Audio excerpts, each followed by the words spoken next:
Hello friends, नौकरी exams YouTube channel में आप सभी का स्वागत है। गवर्नमेंट जॉब से संबंधित सभी जानकारियों के लिए चैनल को सब्सक्राइब करें, क्योंकि यहाँ पे नौकरी एग्जाम्स यूट्यूब चैनल पे UPTET, CTET, KVS, TGT, PGT, LT grade, assistant professor, इन सभी शिक्षक भर्तियों की जानकारी दी जाती है। और नौकरी एग्जाम्स वेबसाइट को भी विजिट करें www.naukriexams.com। वहाँ पे भी आपको सारी जानकारी मिलेगी नौकरी एग्जाम से संबंधित। और यहाँ पे सीडीपी आंसर है जो कि पेपर फर्स्ट है, प्राइमरी लेवल, तो उसके विषय में हम यहाँ आपको बताएंगे। तो देखिए, कक्षा में खेल प्रतियोगिता में हिस्सा लेते समय तनुज अपने दोस्तों से कहता है कि वो भाला फेंकने के लिए हिस्सा लेगा। रस्सी कूदने के लिए बहन हिस्सा ले सकती है क्योंकि यह एक लड़की है। यहाँ लड़कियों भाला नहीं फेंक सकती हैं। यह किसको प्रदर्शित करता है? तो यहाँ पे जेंडर रूढ़वादिता को, ये जो है सही होगा।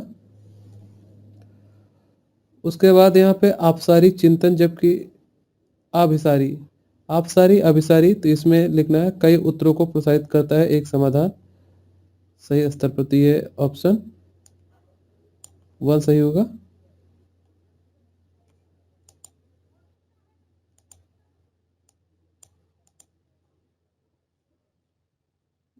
निम्न में कौन सा कथन सामान्य शिक्षा के बारे में सही नहीं है? सामान्य शिक्षा का अर्थ ऐसे तरीके से शिक्षण को बहिष्कृत नहीं करता है। सामान्य शिक्षा का अर्थ उस शिक्षा शास्त्र से अपना जो सभी शिक्षार्थियों की आवश्यकता का समर्थन करता है।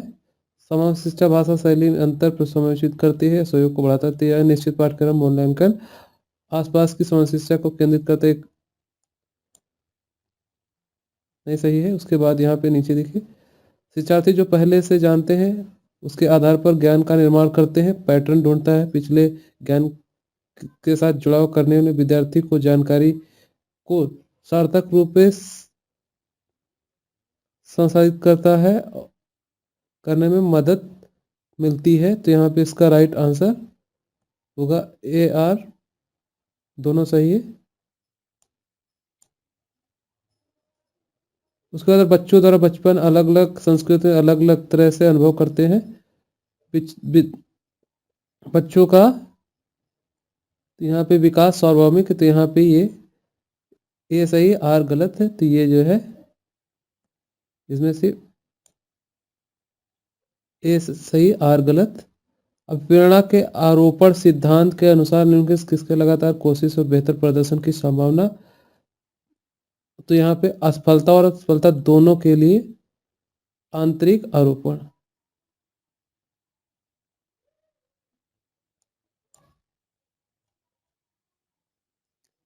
निम्न में कौन सा प्रगतिशील कक्षा का प्रमुख सिद्धांत है? तो यहाँ पे ऑप्शन सही है, सीखना प्रामाणिक कार्यों पर आधारित होना चाहिए। ऑप्शन 3 सही है। विकास के किस पहलू में तर्क, चिंतन, समस्या समाधान की व्याख्या की जाती है? तो ये संज्ञानात्मक विकास। लेवास्की प्रभावित करते हैं डैश बच्चों में स्व विनियमन के लिए महत्वपूर्ण है। तो ये इनर्सी निजी निजी वॉक। लायंस कोलबर्ग नैतिक विकास के सिद्धांत में बच्चे कार्यों को उसके परिणाम के आधार पर अच्छा बुरा समझने, इससे इस तरह समझ पहुंचते हैं और नियम, कानून, तथ्य और बदले जा सकते हैं। लायंस कोलबर्ग का तर्क नैतिक विकास क्रमिक रूप से चरणों में होता है। तो यहाँ पे इसका राइट आंसर ये है, ऊपर वाला गलत है। हार्वर्ड गार्डन के बहुबुद्धिक सिद्धांत के अनुसार निम्नलिखित में से कौन सा सेट बुद्धि और संबंधित विशेषताओं के सही मेल को प्रदर्शित करता है? संगीतमय प्रदर्शन का रचना करने का कौशल।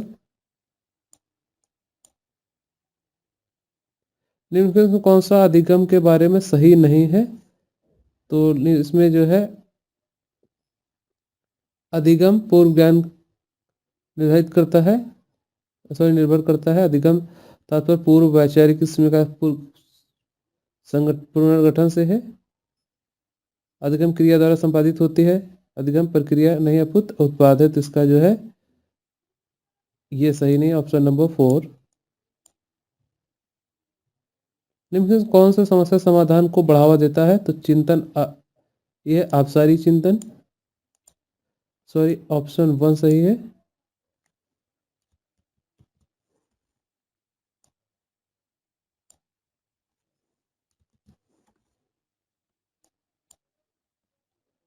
कोहलबर्ग के नैतिक विकास सिद्धांत के अनुसार किस स्तर के बच्चों के आत्म केंद्र होते किसी कार्य करने के आधार पर लाभ देखते हैं? तो यहाँ पे पहले स्तर से दूसरे चरण में,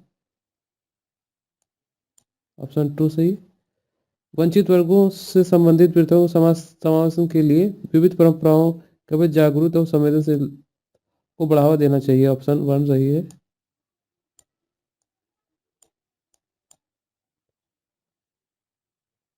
निम्नलिखित में से उपयोगी प्रतिपुष्टि विशेषता कौन सी है?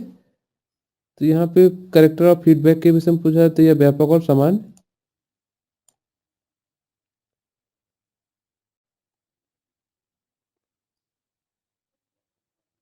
समीपस्थ सिद्धांत कहता है अवस्था में अंग और हाथ पैर की तुलना में तेजी से बढ़ते हैं, तो यहाँ पे ऑप्शन 1 सही है।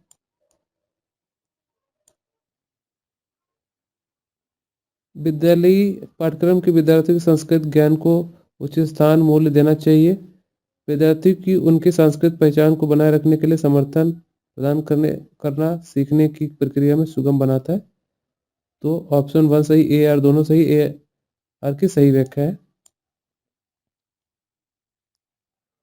इसमें पूछा गया है रचनात्मक मूल्यांकन माना जाएगा, तो रचनात्मक मूल्यांकन में देखिए छात्रों के पूर्व ज्ञान को निर्धारित करने के लिए नई अवधारणा, शुरुआत में दिया गया आकलन, छात्रों शिक्षकों के अग्रगामी प्रतिपुष्ट प्रदान करने के लिए कक्षा के दौरान दिया गया मूल्यांकन, मूल्यांकन कार्य जो मापदंड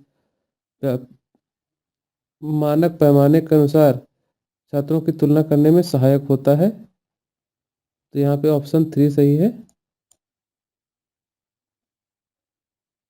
पठन वैकल्प विशिष्ट विशेषता कौन सी है? तो यह है ध्वन्यात्मक प्रसंस्करण में कठिनाई।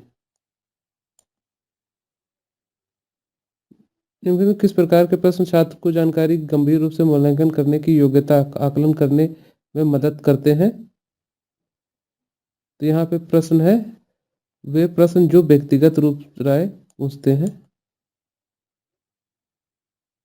बाध्यता स्थित, जबकि अक्षमता एक स्थिति है, तो ये बाध्यता क्या है? एक सामाजिक और अक्षमता एक मनोवैज्ञानिक स्थिति, तो यहाँ ऑप्शन 4 सही है। निम्नलिखित में कौन सा कथन संज्ञान और भावनाओं के बीच संबंधों की उपयुक्त रूप से प्रभावित करता है? तो यहाँ पे भावना और ज्ञान आपस में एक दूसरे से पारंपरिक रूप से निर्भर करते हैं। प्रारंभिक कक्षाओं में भाषा विकास किस प्रकार का संसाधित होता है? जब शिक्षक मूर्त अवधारणाओं को संबोधित करने के लिए ठोस उदाहरणों का प्रयोग करते हैं, तो यहाँ पे इसका जो राइट आंसर होगा, जब शिक्षक अमूर्त अवधारणाओं को संदर्भित करने के लिए ठोस उदाहरणों को उपयोग करते हैं।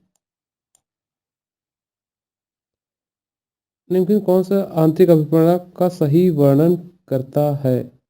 अभिप्रेरणा जो कार्य के व्यक्तिगत आनंद से आती है। उसके बाद है निम्नलिखित कौन सा आलंबन के उदाहरण है? बोलो, सोचो, संकेत और इशारे, प्रश्न, आधा हल किया हुआ उदाहरण, तो यहाँ पे 4 सही, ए बी सी डी, तो यहाँ पे तीसरा है ए बी सी डी। विकास के क्रम में बच्चे सूक्ष्म पेशीय कौशल से पहले सकल पेशी कौशल विकसित करते हैं या दर्शाता है, तो यह समीप से दूराभिमुख लिखा हुआ है, तो यहाँ पे ऑप्शन 4 सही है, समीप और दूराभिमुख। जीन पियाजे के संज्ञानात्मक विकास के सिद्धांत के अनुसार उनकी कौन सी क्षमता मूल संक्रियात्मक सोच अपूर्व संक्रियात्मक सोच को अलग करती है? तो यहाँ पे इसका होगा विकेंद्रण। रस्सी कूदते समय पैर रस्सी में फंसने के कारण आउट होने के बाद अरु कहती है कि रस्सी ने उसे जानबूझकर आउट किया है। जीन पियाजे के संज्ञानात्मक विकास के किस अवस्था में बच्चे के इस तरह के तर्क देते हैं? तो ये पूर्व चलन अवस्था। यहाँ पे सीडीपी क्लास प्रश्न, सीखने के सामाजिक संरचनावादी विचार इस बात की वकालत करते हैं, तो यहाँ पे इसमें प्रश्न है, शिक्षार्थी दूसरों से निष्क्रिय रूप से ज्ञान प्राप्त करते हैं, शिक्षार्थी सक्रिय रूप से ज्ञान का निर्माण करते हैं, व्याख्यान देने और समझने में प्रभावी शिक्षण, प्रत्याहार दोहराव की चिंतन प्रक्रिया प्रभावी शिक्षण होती है। तो यहाँ पे इसका ऑप्शन है शिक्षार्थी सक्रिय रूप से ज्ञान का निर्माण करते हैं, ऑप्शन नंबर 2 सही है। तो ये CDP के आंसर थे। दोस्तों अगर वीडियो आपको अच्छी लगी तो वीडियो को लाइक शेयर जरूर करें, प्लस चैनल को सब्सक्राइब करना बिल्कुल न भूलें। धन्यवाद।